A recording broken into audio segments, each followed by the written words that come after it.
Morning my dear students. आज अपने शुरू करने वाले हैं अपना चौथा चैप्टर, जो कि बहुत ही छोटा चैप्टर है। Okay, that is basis of accounting. इसको आज ही स्टार्ट करेंगे और एक छोटा सा वीडियो में अपने इसको कवर अप कर भी लेंगे। तो बेसिस ऑफ अकाउंटिंग, देखो अपना अकाउंटिंग का ना सबसे मेन इंपॉर्टेंट ऑब्जेक्टिव जो होता है that is to ascertain the profit और लॉस ऑफ दैट ऑर्गेनाइजेशन।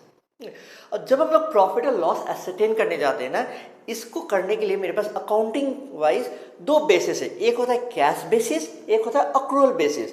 दोनों ही तरीका से प्रॉफिट आएगा और दोनों ही तरीका से प्रॉफिट अलग अलग आएगा। ठीक है, सो कौन सा बेहतर है? दोनों में अपने एडवांटेजेस डिसएडवांटेजेस है, कैश बेसिस में भी और अक्रूवल बेसिस में भी। ठीक है, लीगली कौन सा फॉलो करना चाहिए, कौन सा बेटर है, क्या डिफरेंस है, ये सब चीज़ को समझना है। एडवांटेजेस डिसएडवांटेजेस से लेकर हर एक चीज़ को अपने इस वीडियो में कवर अप करने वाले हैं। बस बने रहिएगा इस वीडियो में एंड शुरू करते हैं एंड समझेंगे इन a difference format.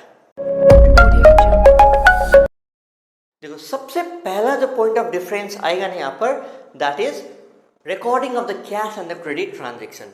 Sir, cash basis में सिर्फ और सिर्फ कैश ट्रांजेक्शन रिकॉर्ड होंगे और अक्रूवल बेसिस में कैश और क्रेडिट दोनों ही रिकॉर्ड होते हैं।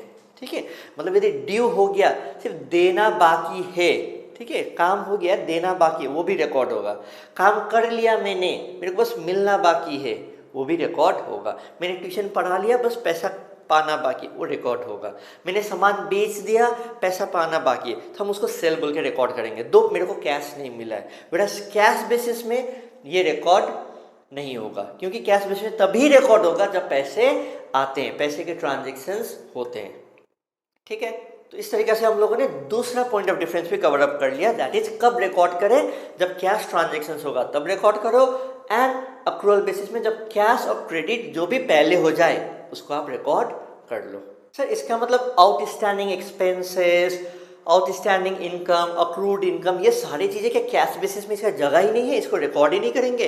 हाँ बच्चों, एकदम सही समझा, इसको रिकॉर्ड नहीं करेंगे। बट अक्रूवल बेसिस में आउटस्टैंडिंग एक्सपेंसेस, अक्रूड इनकम, ये सारी चीज़ों को अपने रिकॉर्ड करेंगे। सर, लीगलिटी वाइज कानून क्या बोलता है, कौन सा करना चाहिए?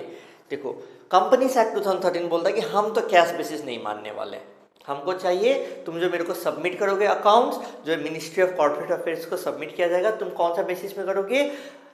तुम करोगे अक्रूवल बेसिस में, and I am going to accept that only, otherwise I will not accept that accounts. ठीक है, तो लीगैलिटी वाइज अक्रूवल बेसिस ही आता है। और इनफैक्ट हम लोगों ने पहले भी एक बार डिस्कस किया था, अकाउंटिंग स्टैंडर्ड 1 में there are 3 fundamental accounting assumptions, जिसमें से एक है अक्रूवल कंसेप्ट, जिसमें ये माना जाता है कि बिजनेस में बाय डिफॉल्ट एज्यूम किया गया है कि अक्रूवल बेसिस फॉलो हो रहा है। ठीक है, और यदि नहीं होता है तब आपको बोलना होता है। ठीक है, तो ये चीज़ आपको लीगैलिटी वाइज भी समझ जाए। और अकाउंटिंग स्टैंडर्ड फॉलो करने के लिए कौन बोलते हैं? कंपनीज एक्ट बोलते हैं। तो कौन से बेसिस में ढंग का प्रॉफिट आता है, कैसे समझ में आए कौन सा अच्छा वाला प्रॉफिट कौन सा आता है? लीगैलिटी तो समझ में आ गया।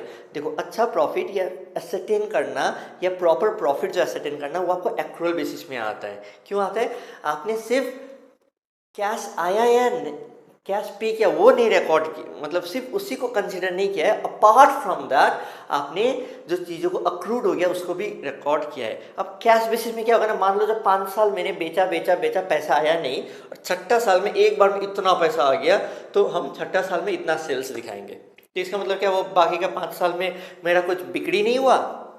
ऐसा नहीं होता है।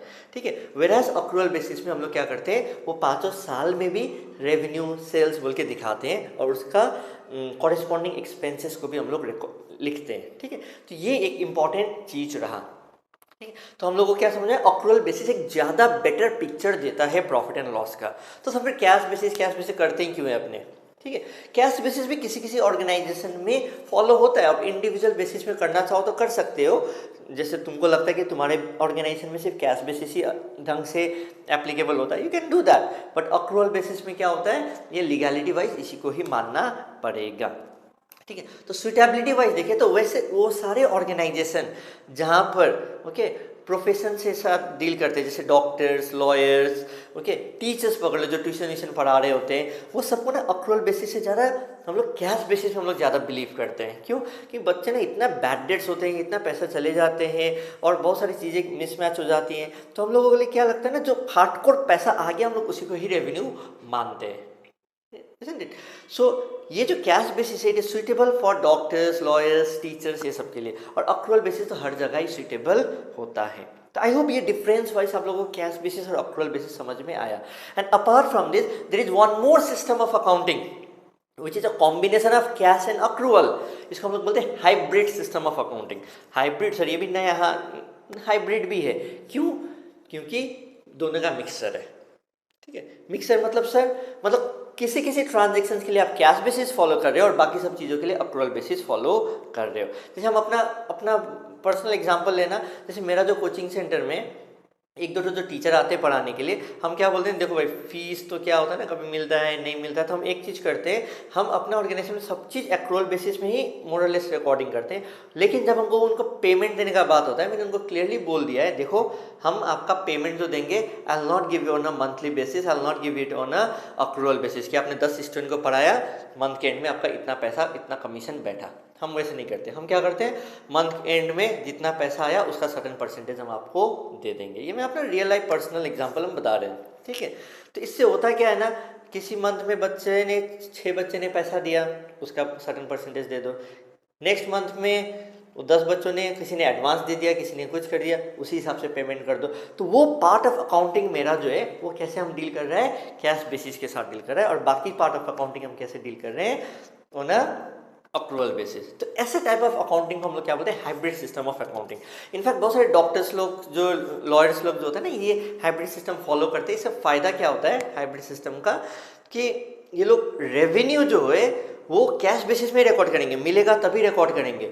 वरस एक्सपेंसेस जो है वो लोग कैसे कर देते हैं, अक्रूवल बेसिस में कर लेते हैं। इससे क्या होता है, एक्सपेंसेस रिकॉर्ड हो जाता है और रेवेन्यू सिर्फ कैश बेसिस में ही रिकॉर्ड होता है। तो प्रॉफिट कंपैरेटिवली कम आता है और वो लोग को टैक्स कम देना पड़ता है। तो क्या ये अलाउड है? हाँ, कुछ कुछ केस लॉस हुए थे, उस बेसिस में ये कंक्लूजन आया कि बाय द कोर्ट हाँ डॉक्टर्स, लॉयर्स, कुछ कुछ प्रोफेशंस को hybrid system of accounting follow किया जा सकता है। अदरवाइज आप मान लो कि हर ऑर्गेनाइजेशन में as per accounting standard 1 considering the accrual concept, accrual basis of accounting he follow होता है।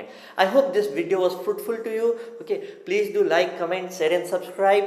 मैंने ये जो समझाना था एक जो डिफरेंस वे में समझा, एग्जाम में भी ऐसे डिफरेंस वे में ही आता है। तो आपको यहाँ पर समझ में आ गया जो सारे डिफरेंस कैसे हैं, कि ये इस चैप्टर को इसी वीडियो में ही अपने रैप अप कर दिए।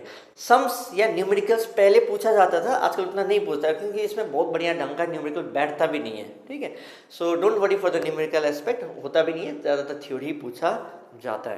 ओके, नेक्स्ट क्लास में अपने समझने वाले इंड एस, अकाउंटिंग स्टैंडर्ड, ये सब क्या होते हैं, ये सब चीज़ को समझेंगे। Okay, love you all.